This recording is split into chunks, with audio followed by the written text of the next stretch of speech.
At 84 years old, Miriam Margolyes has made one thing impossible to ignore. Time may have silvered her hair, but it has not dimmed her fierce honesty, nor softened the sharp tongue that has both delighted and terrified Hollywood for decades. And now she is shaking the industry again by revealing the co-stars she genuinely hated working with and the personal, often painful reasons behind those grudges. Born on May 18, 1941, in the quiet academic heart of Oxford, Miriam grew up surrounded by books, ideas, and a curious blend of cultures. Her father a passionate Scottish physician and her mother a driven and formidable woman with roots stretching across Glasgow and Liverpool, while her grandparents carried stories of Jewish migration from small Belarusian towns to the promise of a new life in England. From the earliest days at Oxford High School to her transformative years at Newnham College, Cambridge, Miriam's world expanded through performance, wit, and an unquenchable desire to express herself without filters. That raw, untamed voice first made history in 1963 when she accidentally swore on live television during the first-ever broadcast of University Challenge, a moment that captured everything she would later become: blunt, bold, and unapologetically herself. But candidness came with consequences, especially when it collided with ego, and nowhere was that more evident than in her early encounters with the rising comedic giants of her generation. Back in the early 1960s, Miriam shared the footlight stage with John Cleese and Graham Chapman, two men whose brilliance she admired but whose behavior she never forgot. She recalled Cleese as someone who had once been dazzling but had soured with time, like milk left out too long. She spoke of Chapman with the same mix of humor and frankness, remembering how both men bristled whenever her wit earned more laughs than theirs, a clash of ego and gender in a time when talented women were expected to stay modest, quiet, and grateful. Yet she always found balance in kindness, praising Michael Palin's genuine warmth and Eric Idle's razor-sharp intelligence, proof that comedy's sharpest edges could still coexist with grace. But the darker sides of show business revealed themselves in harsher ways. Miriam described Terry Scott, the well-known British comedian, as the nastiest person she ever worked with, a man whose off-camera behavior toward young chorus girls veered into troubling territory. She remembered his casual cruelty, his willingness to blur professional boundaries, and the humiliation he inflicted when his advances were rejected, a stark reminder of how fame once protected even the worst behavior. In contrast, she spoke lovingly of Bob Monkhouse, describing him as gentle, brilliant, and even the best male kisser she ever encountered, a small detail that revealed how deeply she valued genuine kindness in an industry built on performance and pretense. Her memories were not limited to the British stage. They traveled across the world into Hollywood's glittering and often unforgiving spotlights.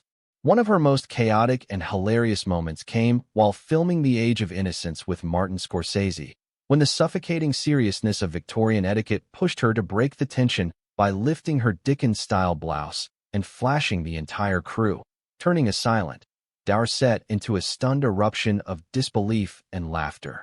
But where some memories spark joy, others carry sting. During the filming of Little Shop of Horrors, Miriam found herself on the receiving end of Steve Martin's extreme physical comedy, so aggressive during their dentist scene that she walked away with a real headache and bruised pride, later describing the experience as horrid but admitting with dry humor that she had suffered for her art. She balanced that discomfort with warm praise for Steve Buscemi's soft-spoken kindness, a reminder that even in a world dominated by ego, pockets of gentleness still survived. Yet nothing compared to her story involving Arnold Schwarzenegger on the set of End of Days, where she claimed he deliberately passed gas in her face while she lay on the floor during a reset, an act she described with disbelief, disgust, and lingering humiliation. For Miriam, it was more than a crude joke. It symbolized entitlement, arrogance, and the way power can warp simple decency. Her disapproval extended to his political views, which only deepened her disdain. And still, the list continued. During a 2021 appearance on The Graham Norton Show, Miriam revealed that time had done nothing to soften her opinion of Winona Ryder, recalling the cold atmosphere on the set of The Age of Innocence, and even referencing Ryder's infamous shoplifting scandal with her trademark cheeky bluntness. prompting Stephen Fry to hide his face in embarrassment as the audience erupted in laughter.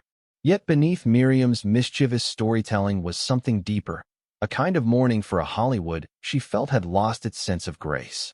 Her stories flowed between irritation, admiration, disappointment, and humor, painting a portrait not only of the people she encountered but of the industry itself, with its mix of brilliance, insecurity, competition, and cruelty.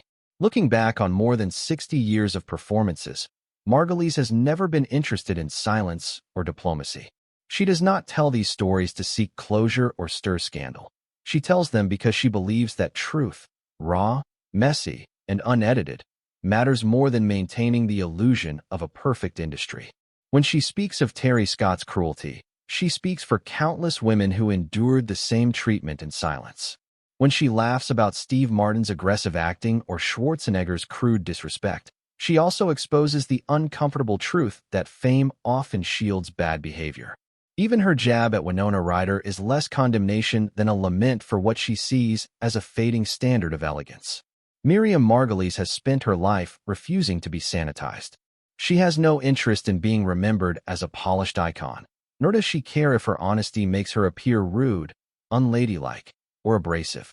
At 84, she has nothing left to lose and nothing left to hide. She wants to leave behind a legacy not of sweetness or carefully curated stories, but of courage.